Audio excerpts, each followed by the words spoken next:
Hello, everyone. Welcome back to Office Optimism with me, Sharala.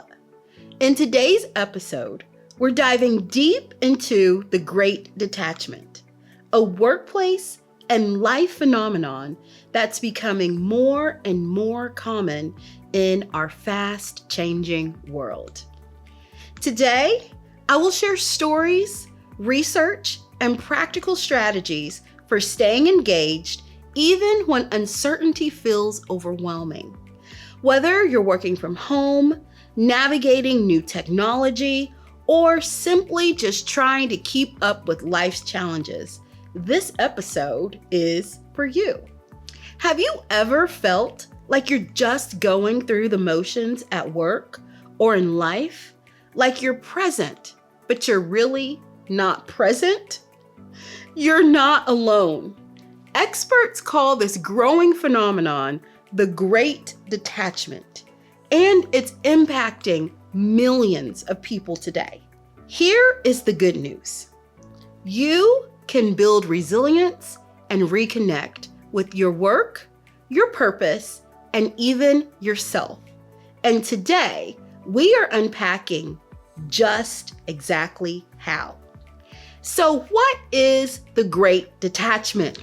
The Great Detachment essentially is when people stay in their roles, not because they're engaged or fulfilled, but because they feel as if they have to.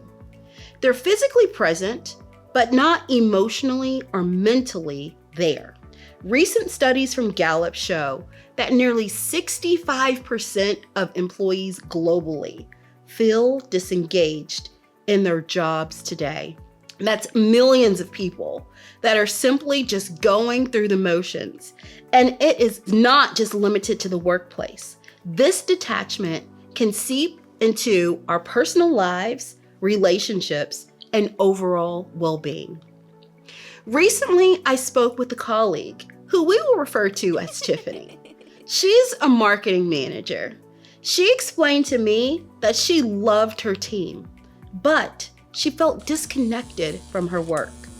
Every day felt repetitive and uninspiring. She started questioning what was truly the purpose of her role. And that is a perfect example of the Great Detachment in action. Understanding is the first step. Recognizing that detachment isn't a personal failing, but a response to uncertainty in our lives and work. Next, we're going to talk about the emotional and mental impact.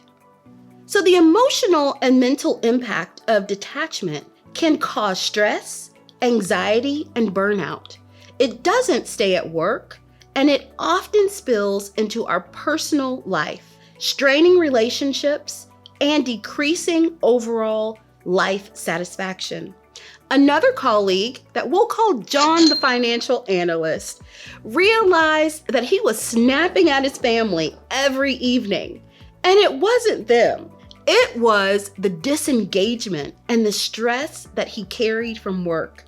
Recognizing the Great Detachment helped him to understand what was really happening. This is a huge wake-up call. Feeling detached in uncertain times is natural, and you are not alone. Next, we're going to learn how to build resilience. So how is it that we counter this Great Detachment? The key is resilience, our ability to adapt, recover, and stay engaged even in challenging circumstances. So to do this, we are going to go over 4 practical strategies to build resilience. First, focus on routine and small wins. Create structure in your day. Celebrate even the minor victories. Tiffany started dedicating 30 minutes a day to a focused project. It was small, but it gave her a sense of control and accomplishment. Second, we're going to shift our mindset. Focus on what it is that we can control and release the things that we cannot. Journaling can help to let us know what is in our influence and what is not. Third, we're going to activate faith, reflection, and mindfulness. Grounding practices like meditation, prayer, or quiet reflection restore perspective and hope, and it allows us to navigate uncertainty with calm.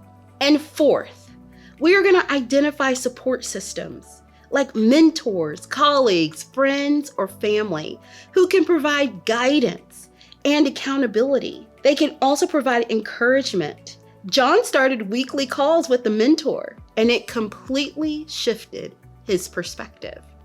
These small steps compound over time, helping you feel more connected, purposeful, and resilient. So now let's have a conversation about uncertainty. Another important step is talking about it. Normalize uncertainty.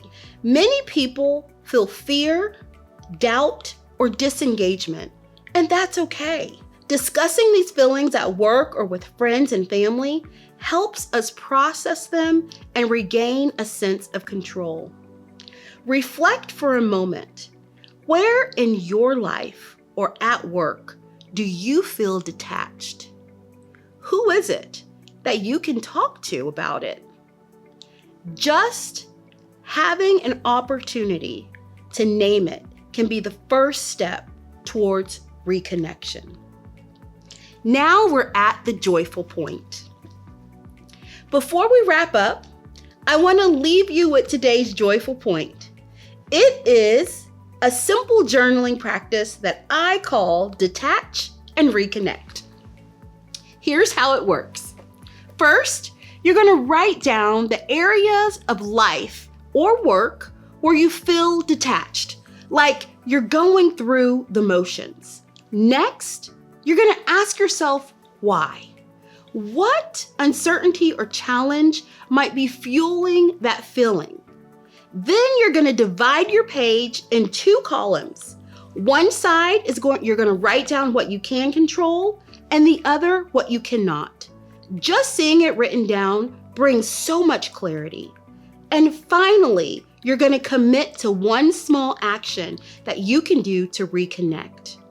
Take about 20 minutes of focused work and scheduling something to chat with a mentor, even just starting your day with gratitude and prayer.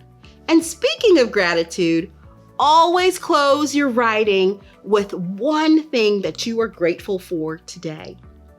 These simple exercises shift your perspective from detachment to resilience, and it will even help you learn that you still have choices that drive your purpose. Now we're coming to the office optimism focal point. Let's recap. Recognize the Great Detachment, understand the emotional impact, and build resilience through routine, mindset shifts, and grounding practices, and a support system. I'd love to hear from you and what strategies help you to stay engaged and resilient in uncertain times. Comment below and share your story with us. Remember that detachment is not permanent.